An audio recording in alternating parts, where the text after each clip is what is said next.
Just yesterday morning, they let me know you were gone. Suzanne, the plans they made put an end to you.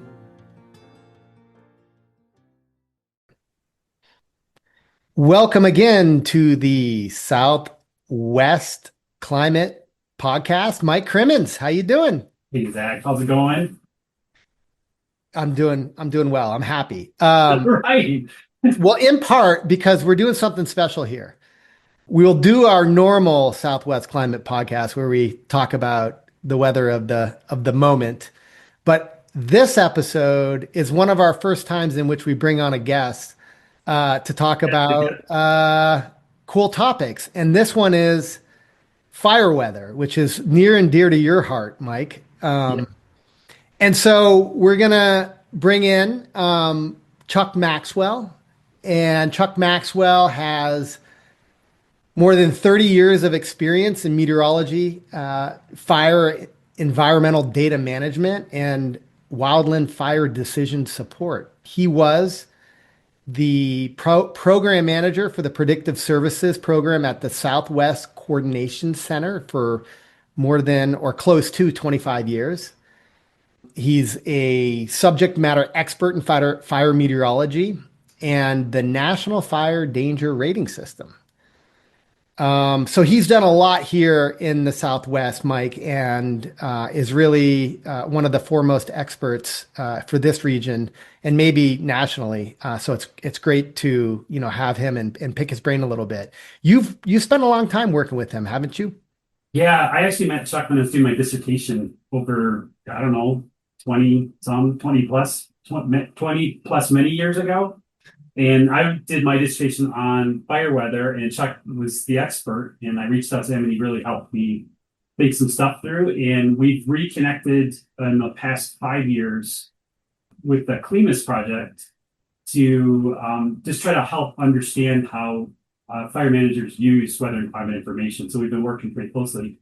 And he's recently retired and become a designated campus colleague and is affiliated with Crimmins now. So it's been really great to work closely with him over the last couple of years. Fantastic. And if there's one year, one summer where having him talk about his insights and his experience, it's this summer. Because I mean, after the winter, which didn't happen, and the historically low snowpack across the West, by many accounts, we're sort of on the precipice of potentially a high fire risk season before the monsoon starts. So we'll get into all of that, and I'm excited to listen to what Chuck has to say. So let's bring him in. All right.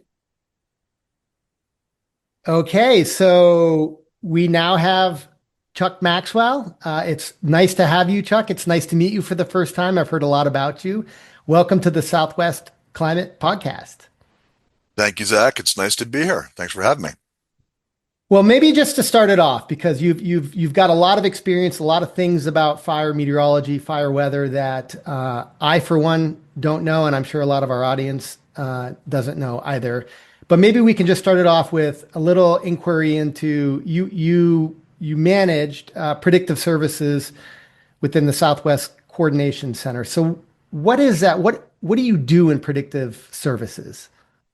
So what we did in predictive services is we looked kind of year round, full time at the potential for fire activity, especially that which would exceed normal or might draw a lot of national resources. So it was intended to be part of a larger strategic initiative aimed at managing firefighting capability nationally. And I kind of managed the Southwest version of that, trying to figure out, okay, when do we need resources? When do we not? When's it greater than normal? When's it less? And obviously different seasons and the seasonal projections were a huge factor in all that. Great. Well, that's I can imagine this particular year they're quite busy. So when you say when it's above normal, you're trying to figure out when it's above normal or when more resources are needed. So what does that actually look like? It's a great question. I guess we had to kind of make a presumption on the front end. We didn't really have good information about what normal usage of resources was, right? We knew we had a lot of them. We knew they ramped up in the hot time of the year and they went down. So we basically had to make an assumption that fire danger and the environmental conditions would relate directly to fire activity and resource usage. So we started with that. And it kind of worked out pretty well. So basically, the presumption is we have a total amount of capability nationally, right? Whatever. Where will that need to be deployed? Because what we found out is we didn't have enough to cover the whole country. So the national coordination system only basically has enough to cover a certain proportion of that. So as things got stretched and expanded and became more severe, the ability to even cover what was needed became a problem. That's why our whole program is around. Where do we need resources? When? How much? How bad? When's it going to change? And resources are like tankers and Air people. tankers, crews, incident management teams, people. Yeah, lots and lots of people, lots and lots of money as time went on. So Chuck, how hard is it to move those resources around? That's a great question. Day to day, pretty easy. To strategically get them into the region out of the national bin was harder. So you had to basically, it was not quite a switch, but you had to make an effort to basically, we need a certain proportion of the national pool in the Southwest now. And then once it's in the region, it's kind of managed at a different scale by operational type people. So it was like a step scaled kind of approach. Yeah. And I can imagine like aircraft is like a big one, right? And so it's Huge. right. So you got to get them what staged up at regional airports, and they've got to have ground teams, and they've got to have retardant loaded and that kind of stuff. So that you probably do have to like, that's probably stressful to think forward of where to reposition those things. Right. It could take weeks to set that up. And as I found out earlier in my career, when I asked, like I did a hypothetical, what if the fire season raged year round, or it's going to be the worst fire season ever? How fast can we bring in resources? And the answer I got was, we don't really know. Okay. I was like, it was interesting. So the real answer was like, well, we could bring things on maybe a couple weeks early. I'm like, a couple weeks. Like, I Yeah. think we may have to look at this a little more in depth here. I think we might be talking a couple months at some point. So, Oh my gosh, man. So when we think about it nationally, though, there are regions, like fortunately, regions would blink on at different times. Is that right? Or like so just like by happenstance of the geography in the winter, it's that certain areas are requiring resources like at different times. In other words, like are there competition for resources for the Southwest in like May and June from other regions, or are we sort of like the main focal point at that point? that's another great question. In May and June, it used to be the Southwest and then Alaska and parts of the southern U.S. were in fire season and nobody else. And that's kind of how the balance worked. That's not how it works anymore. So we're seeing what the competition was always it was the same for decades and it wasn't a lot. Now we're seeing competition for resources like at this time of the year between the Southwest and the Northwest and interior West, everybody, because of the crazy winter we had. That's an unexpected situation that challenges the system, period. So is this year, okay, so I just was reading an article this morning. They're kind of talking about it globally, like worst fire season ever sort of thing. So I expect the West with the low snowpack has everybody kind of freaking out. And in the Southwest, since we're on deck first, how is the Southwest region looking, and how is it kind of coordinating nationally? It's interesting. There's a kind of a combination of current conditions and then what's happened in the past for folks. So when we come out of a winter like we've just had here, and most of the West has had, everyone's seeing red, right? It's hard to not think it's going to be a real big problem. It rarely plays out exactly that way, though. So I'd say that when you come out of a super dry winter like this, and we're already having fire activity, the biased notion is it will continue until the monsoon starts, if there's a monsoon. Fingers crossed. We don't say that stuff here, Chuck. Exactly. Yeah, exactly. But I had to start tagging it the non-soon when I had different impacts. And that was a favorite thing in the coordination center. So, yeah. But yeah, it's very much timed, and really, the Southwest really has banked over the years on things winding down in July. Yeah. Really, very much peaks May, June, and then wind down. And literally, we would send all of the resources to other parts of the country, and it would be it'd be kind of bare here, just kind of just initial attack resources. It's not quite working out that way anymore. Yeah. So I want to go back because you were talking about the need to coordinate this at a sort of national level, and it can take weeks to actually pre-position like big assets like tankers in particular regions. And so the prediction, like the forecasts for the areas are pretty pivotal in that sort of setup, right? Like, or is it, can't you just expect that every fire season in the Southwest is going to be sort of risky or elevated? And I guess the question that I'm trying to ask is like, how much, how important is it to sort of forecast an above versus a normal for the pre-positioning of resources? Well, I think it's important. So if they go to get severity requests or to request national resources, they would use the outlooks that we would do and other information, other forecasts, weather and climate outlooks to justify doing that. So yes, it would be beneficial to have accurate forecasts Right. of conditions being more severe than normal. What we kind of found over time is long-term outlooks were always kind of looked at speculatively. You know, there was not much certainty in them, a lot of more experiential knowledge, and people tended to kind of think about things more as they got close to normal fire season anyway, unless fires started happening like a month early. That's interesting. So the credibility of these outlooks have changed over time, like with the decision makers, or are they is it do they still or do they perceive them to be sort of with some skepticism? It's perceived with skepticism. They take it kind of as information and awareness and begin setting up communication and stuff, but they're not pulling any triggers based on climate outlooks. So what goes into them just out of curiosity? Like, is it like the seasonal like outlooks, precipitation and temperature outlooks, basically for and is it also based on like maybe like the past winter and those kinds of things? What goes into those Yeah. outlooks? For the Southwest, we kind of came up with a scheme where we looked at the whole year round and kind of tried to figure out what drove things. So we looked at like overwinter conditions, the weather pattern in the spring, the nature of the monsoon and so forth, and where do we see typical versus atypical patterns or things out of phase in terms of time. So what we were trying to do, so it wasn't just the climate information, right? Because we had to we're looking at the fuels and the ecological condition over the past year. So how has grass grown since last summer and died? Have we had any die off of vegetation? Have we had very dry winter drought emerge that wasn't there before? Are we seeing atypical precipitation? So it all kind of adds up in a cumulative weird way that typically 20 years ago was very predictable to people, right?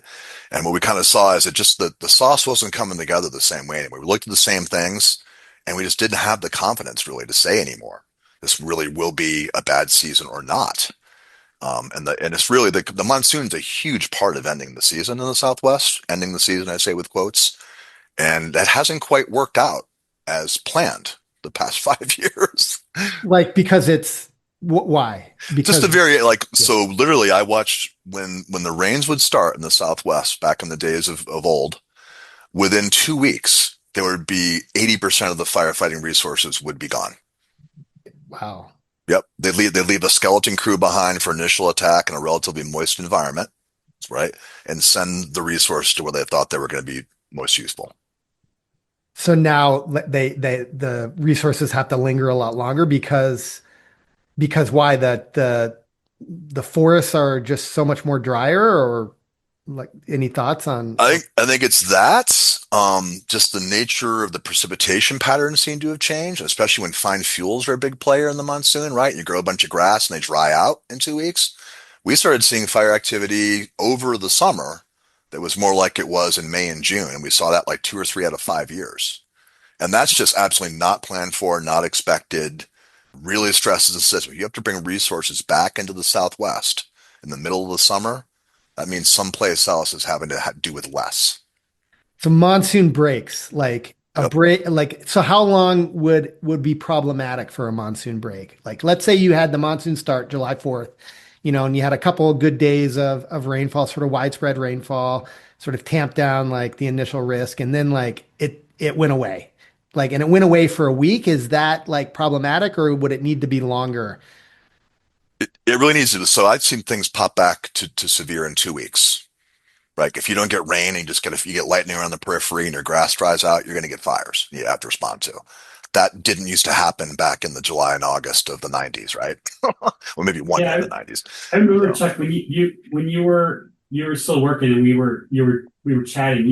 It was the beginning of August, right? A couple summers ago, yeah. right? And that was where RH crashed and you guys got really busy again, right? Yeah, we used the burn period tracker from Right. Crimmins to help figure that out. And that's how I was able to show the fire managers because the precipitation and other signals from the fire danger signals weren't responding fast enough. So I could show them that, hey, you have 3, 4 straight days where you're going to burn for 20 hours a day instead of the typical 6. So that came into play. And then actually we had several fires that were in that period that exhibited unusual behavior exactly because of that. Wait, let's unpack that a little bit. So, Mike, Yeah. you said RH, relative humidity. Yeah, sorry, relative humidity. So that's a key metric that you're looking at, Chuck? Oh yeah, that's the key metric for fine fuels and grasses and so forth. So if it's sunny out and the humidity is below 20%, grass burns. And And so for summer, for monsoon, this is kind of the weird thing that I'm really interested in. I think we'll all be able to work together on trying to figure this out a bit more. Is like that within summer variability and having this cratering of humidity is kind of weird. And you just said that, right? Is like that's kind of a new thing for the Southwest to kind of try to get their head around and expect to have these mid-season events. So I guess my question is on the resource side, it's probably a political process, right? So now there's tension in the system of even if the forecast isn't showing, and this is the problem too, is like the forecasts are challenging about monsoon anything. like weather forecasts. I Yeah, guess. like understanding like onset's going to get you're going to nail onset, community's going to come in, you're going to be fine for 3 months. There's now going to be a hesitation rate to Yeah, want to allow resources out of this the Southwest. yeah, I'd say there's hesitation driven by some uncertainty of what they've seen. And so what I've seen is they're tending to hold on to a little bit more, a little bit longer and use a bit more of a process to figure out when to let things go. And we built that into our preparedness level tool at the Southwest Coordination Center. Yeah, yeah. So I wanted you to talk a little bit about preparedness levels. And I think that's really interesting. And I know you pioneered a lot of that here. And it's okay. What did you do in the Southwest, and how does it fit into the national thing? Yeah, so preparedness level is kind of like a DEF CON level when it goes Yeah. from 1 to 5, and when it's kind of like the what are the burning conditions relative to our ability to respond. So when you're at preparedness level 5, you're basically having unstaffed fires, problems and chaos everywhere. When you're at preparedness level 1, it's raining out, you're in training, or you're sleeping in late kind of thing. So what we did is and it's based on both, like, so fire activity was forever the main metric for preparedness level. So they'd wait until fires occurred, and then 3 days later, the preparedness level would go up. So we introduced the concept of using our 7-day forecast, things like the burn period tracker, energy release component, to introduce a forward-looking component into that 7 day so they could see what was changing and what wasn't. So it was more of we were out ahead of things. So it's not so reactionary, it was actually predictive. So that was kind of the key. And we really worked out well because it just kind of took the edge off the ups and downs and allowed us to kind of show a little vision instead of just working with what had already happened. So that was huge. And I'll just say the last thing I'll say is the process we made was modular and portable to anywhere in the country. It's just kind of a basic thing that looks at environmental information and resources. It's kind of a model. It's been used in other places and so forth. And it could be a model for a national preparedness level. Okay. But it isn't yet. Not quite yet, no. Okay. Okay. And so in that preparedness level, it's like current situational awareness. And then how on a 7-day, how much does it rely on the forecast of some of those fire environment variables? Well, we made the fire environment component, the observed and predicted, be at least half of the entire preparedness level. So we weighted, I think it might have been more actually. We weighted it so that it was heavy on the predictive side. So it's one of the things you can do when you build a model yourself, right? It used to Right. be all like, what fires happened yesterday? Like, okay, we'll put that in as like 40%, but 60% is going to be the actual fire danger and the forecast for the next 7 days. And that turned out working a lot better to be out ahead of when you needed resources versus reacting afterwards. Interesting. Okay. So I'm wondering, just thinking about like the lead times, right? Like there's different assets that require different lead times. And in the past, that before you incorporated prediction into it, it was just it was always in the moment. And then you've gone out, you've increased your lead time. Like if we were to think about like, I know this is a hypothetical question. I don't expect you to have the answer, but like ultimate impact, right? Like what does like a 1 day lead time or a 3 day lead time, how does that relate to the ultimate impact? Like how much, what do you think is the actual added gain of the lead time in terms of like whatever the outcome metric is? Maybe it's like acres burned, or like in the worst case it's or maybe it's like dollars spent or something like that. I think the main difference would be for ongoing large fires, it's not going to make as big of a difference. But just to address initial attack and stop new fires from becoming large fires is the priority. So obviously you can't do that the day after, and you Right. really can't do it that well the day of. So even having just a few days to have people drive 6 hours and be in another place where the lightning's going to occur and the indices are the worst, to put those fires out before they go someplace else, we could do that operationally in the Southwest. So covering initial attack can be done relatively quickly with 3 to 7 days lead time. The bigger stuff takes a lot longer. That's awesome. Mike, I wanted to go back. You said something about relative humidity. So during the monsoon, give a sense of like what is the that relative humidity value typically during the monsoon. And when it drops below 20%, that's when like the bells go off, the alarms go off in terms of like restarting fires or like being more at risk for fires. Like what is the typical relative humidity during the monsoon? That can help me with real And numbers. first, tell Yeah. everybody what the heck you got in your car to measure this.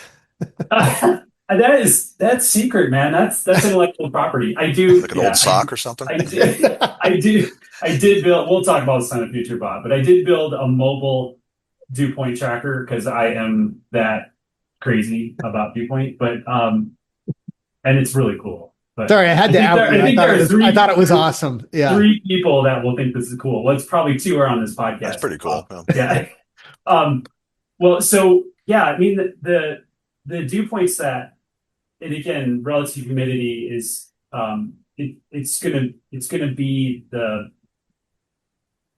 we probably talked about this on the podcast like 1,000 times, but I'm obsessed with dew point. So dew point is that temperature at which, if the atmosphere was cooled, you'd have condensation. And so relative humidity is just giving us a sense of basically the difference between the dew point temperature and the ambient air temperature. And 100% relative humidity is when the dew point and the air temperature are the same. And so a low relative humidity just means that there's a large difference between the dew point temperature and the air temperature, which then you can connect it to sort of atmospheric thirst or the flux of water out of the atmosphere. So, and I think, Chuck, that's why in fine fuels, if there was any moisture in them, they'll come out quicker at low relative humidities, right? So in the Southwest, if we typically in May and June, our air mass is coming in off the East Pacific, which is cool and dry. And we're also getting baked under high sun. So we end up having real strong dew point depressions, high temperatures, low dew points, relative humidities fall. And then in the monsoon, we have that crazy slug of tropical moisture that comes in, and dew points can go from it's in the low 30s here in Tucson right now. And, by early July here in Tucson, we should be up in the 50s. And then the soupiest of days, the dew points will be in the high 60s, 70. What's it like in Albuquerque, Chuck? And you probably don't get quite that high, right? Because you're higher elevation. So you're almost never see 70. When it gets over 60, it's we're dripping. Yeah. That's soupy for you guys. Yeah. And I know it is the lower elevation you are, the higher the dew points can too, because there's a decrease as you go up too. So So Chuck, you can help me out here, but I know that like when you and I were working on the bird prey tracker, there is a high elevation station, the Columbine Raws, which once the monsoon comes in, there are like no days where it's below 20% relative humidity. It's almost like the top, and that Columbine station's at like 9,000 feet, I think, or something like that, top of one of the Sky Islands.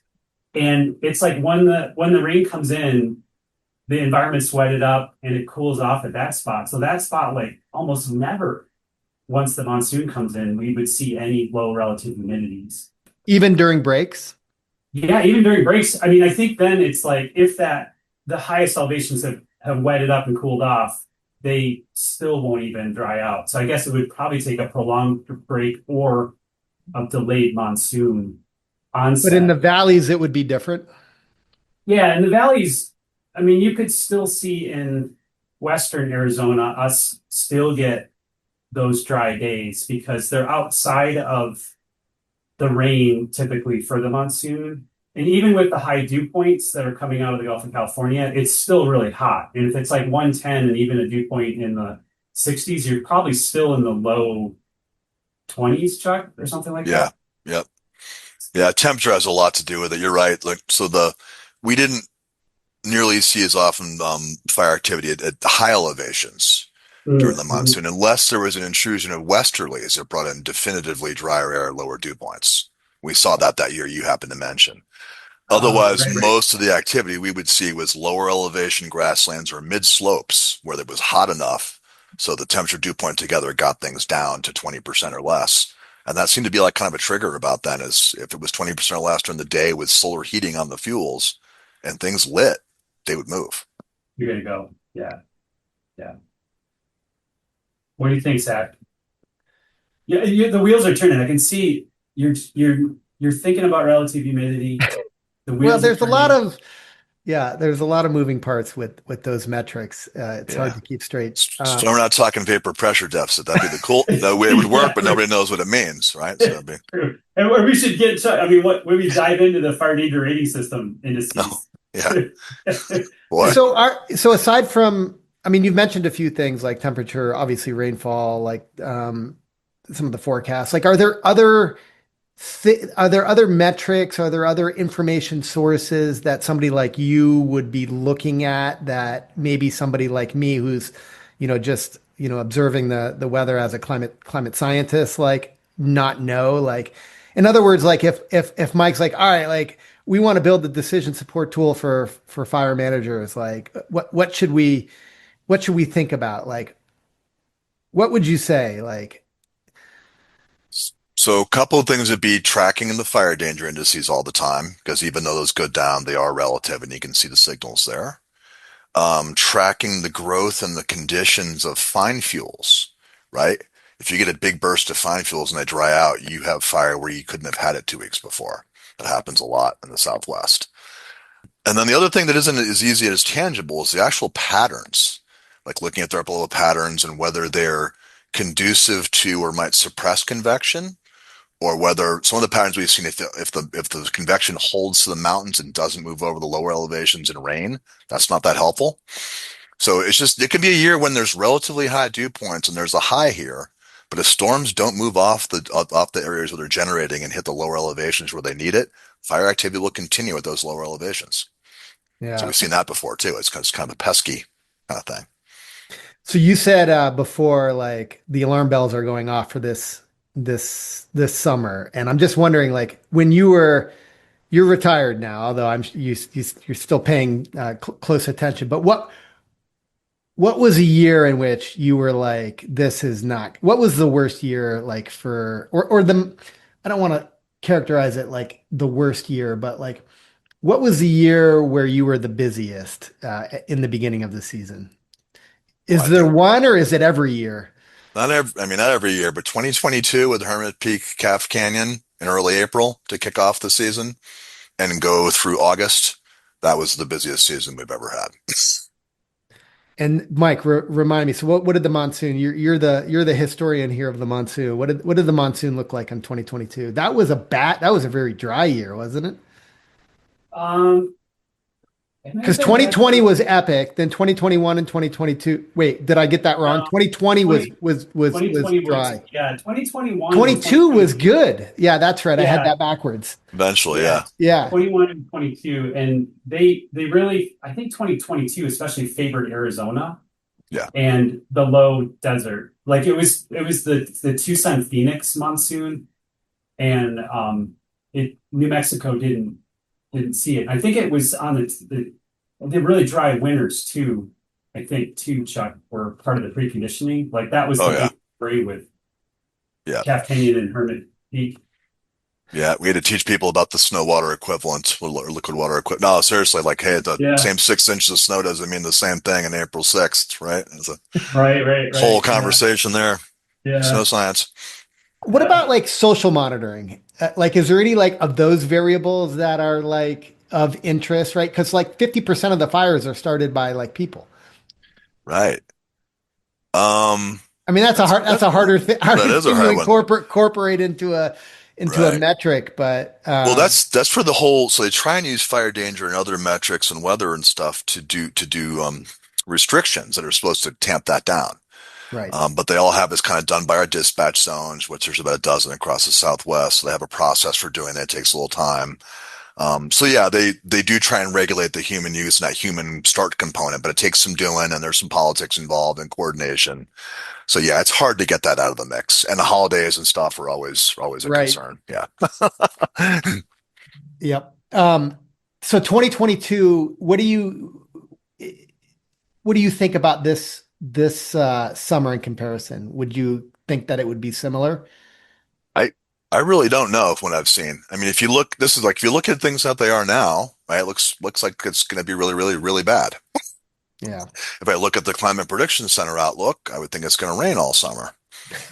If I use what I think I know about how that works, it doesn't work that way in New Mexico. So I would tell people to be cautious about looking at a forecast that said something like that. right. I think That is there's a lot of hands in the air right now, basically, for what's going forward. We're very lucky to have gotten some recent rain, especially in New Mexico, that took the edge off for a few weeks. What happens after that? Yeah, it's almost week by week anymore. Uh, yeah, yeah. It to me that's what it feels like this summer too. Is there's some additional moving parts with the tail of the lowest snowpack on record. And as you're pointing out, Chuck, like snowpack isn't the whole story down here in the Southwest. Like it's a big part of it, but it's like all the fuel conditioning and burning at the lower elevations isn't really much of a winter story. Right. So we have that kind of in the mix, but then the rest of the West, the snowpack is probably their fire story. Yep. And then the El Nino forming and then the monsoon outlook seems pretty mixed up in my mind about what we're going to look at. So it's got to be tough on the inside, I would imagine, right now. Yeah. To what you just said, one of the things you probably can take away is the forested areas that rely upon that snowpack are probably Yeah. in way bigger, are going to be much harder to recover and dampen down than the lower elevations. So it would take a lot of rain at this point to return, say, the Santa Fe National Forest here to normal condition. It only takes a big rain event to get the grass to grow in Tucson. Okay. So, So so you're you right. could That's a have, big, there's a whole scale of yeah, difference there. So yeah. people are out in the woods seeing fires in the woods earlier than they have before in weird and different places. And that will probably continue until we get really substantial precipitation. So you need to really shift that dynamic. So the the risk can go up and down a lot at the lower elevations because those fine fuels are so responsive. So the heavier fuels they're going to be a risk for weeks, even weeks into the monsoon, right? You'd Yep. have to have like high humidity and recurrent precipitation to just bring them out of a risk. Even with like high background relative humidities, like it may be easier to kind of like manage the fires, but the occurrence will be up or something like that. Is that right? Yeah, I think so. I mean, if you think about, how grass dries and cures and how easy it is to get that to start, you're not gonna get a log to stop burning when you raise the humidity up to 30% and drizzle on it, right? So that's Right. kind of thinking once you get like momentum with the fire Yeah. going into the fuels and get into those heavy fuels, it's a whole different ball game. Okay. And I mean, you kind of saw that with the Dragon Bravo, right? I mean, Yep. like the monsoon was, it burned well into the monsoon, even with slugs of moisture coming up there, and they had rain in and around the fire perimeter and that kind of stuff, right? So, Yep. like, okay, so once that ball starts rolling downhill, I mean, the monsoon's got to take off in a crazy way to really to. Okay, yeah, that's interesting. So, I mean, yeah, that there is that risk then this year, Yep. especially with if we get kind of weak moisture too with dry lightning, so you could have a lot of starts in June with just kind of a messy onset. Yep.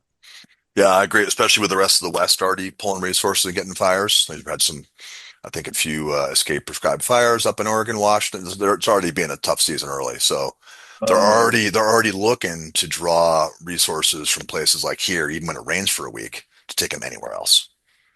Mm.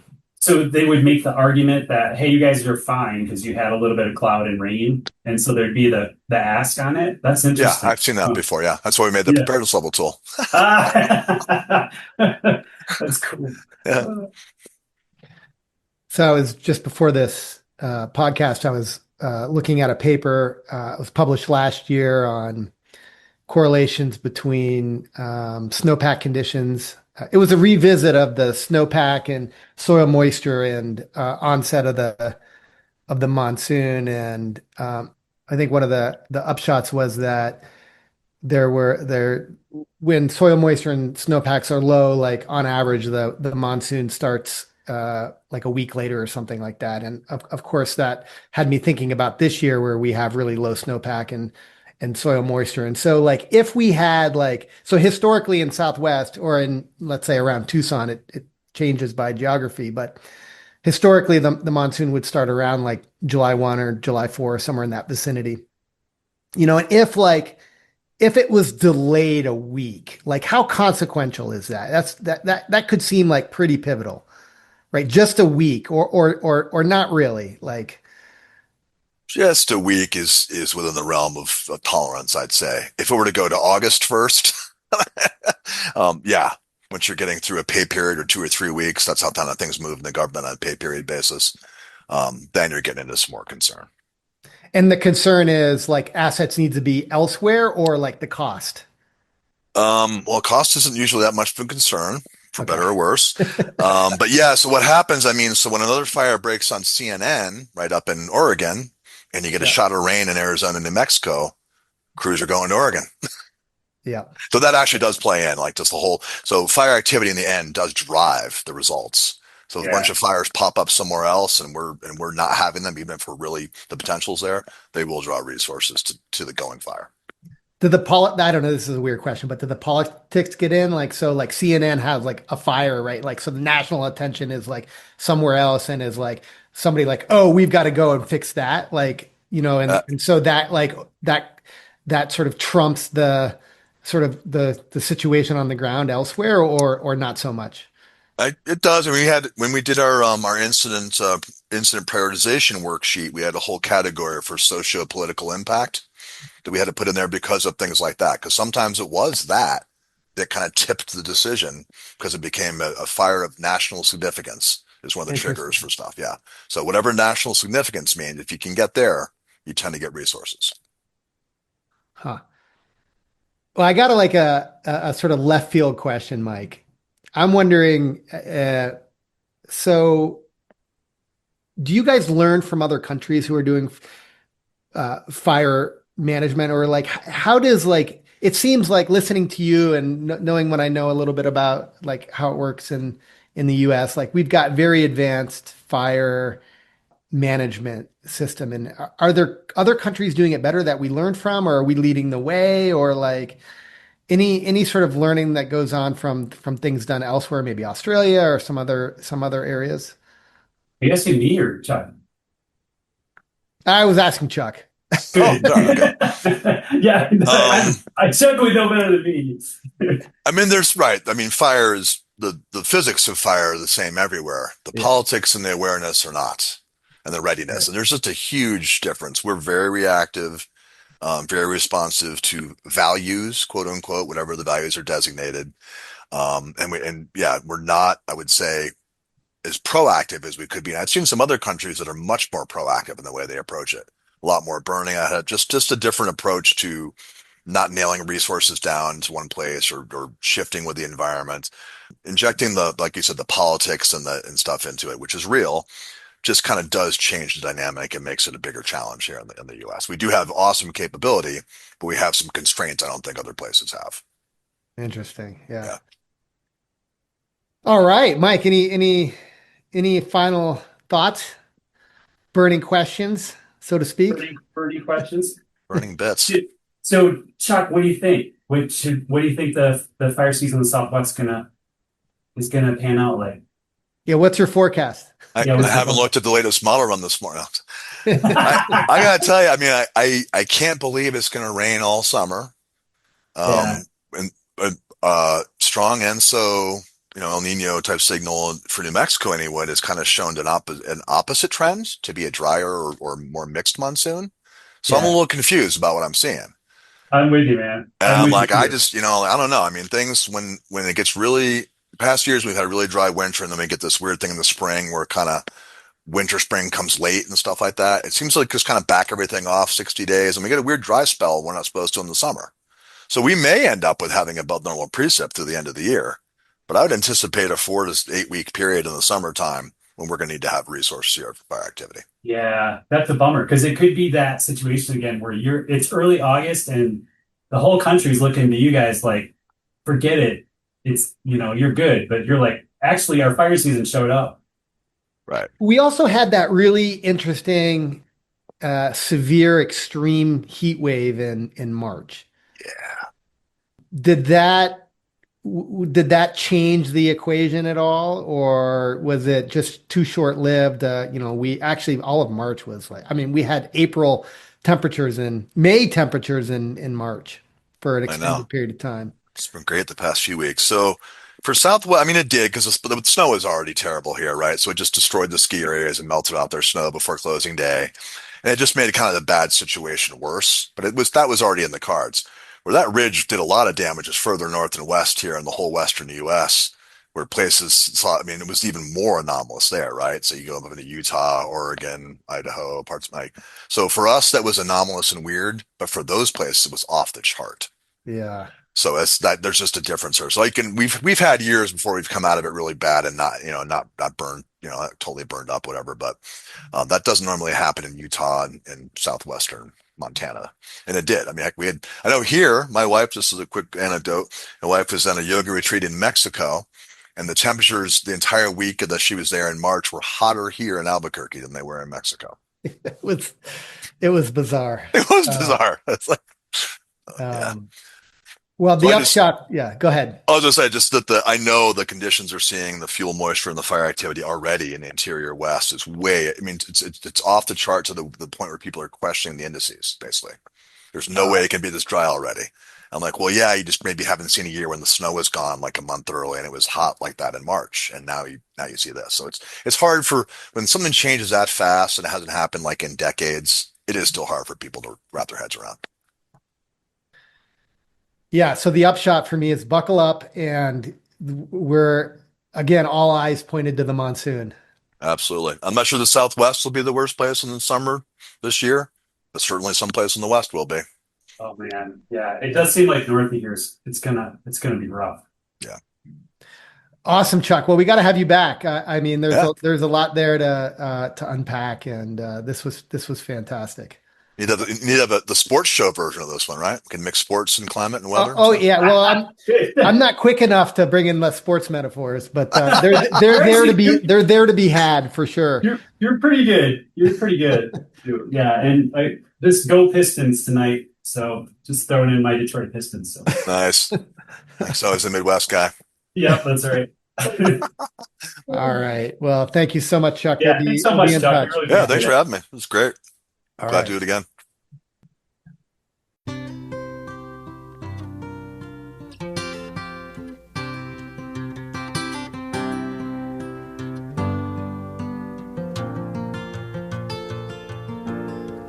Just yesterday morning, they let me know you were gone. Suzanne, the plans they made put an end to you. walked out this morning and I wrote down this song. I just can't remember who to send it to. I've seen fire and I've seen rain. I've seen sunny days that I thought would never end. I've seen lonely times when I could not find a friend. But I always thought that I'd see you again.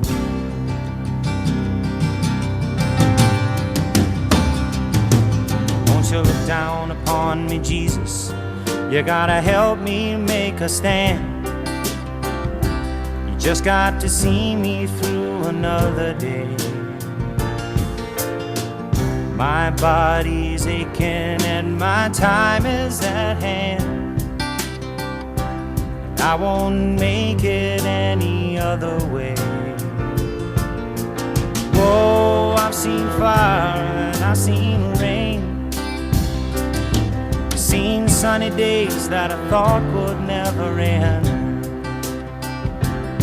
I've seen lonely times when I could not find a friend. But I always thought that I'd see you again.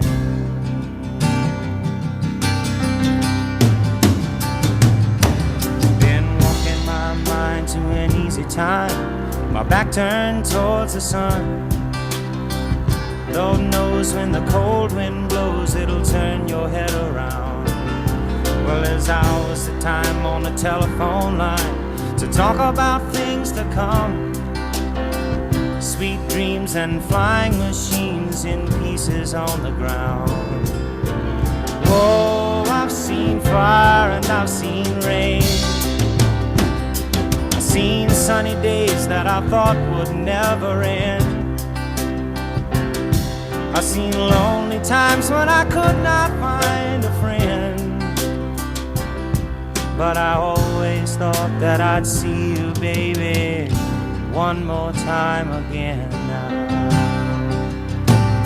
Thought I'd see you one more time again. There's just a few things coming my way this time around.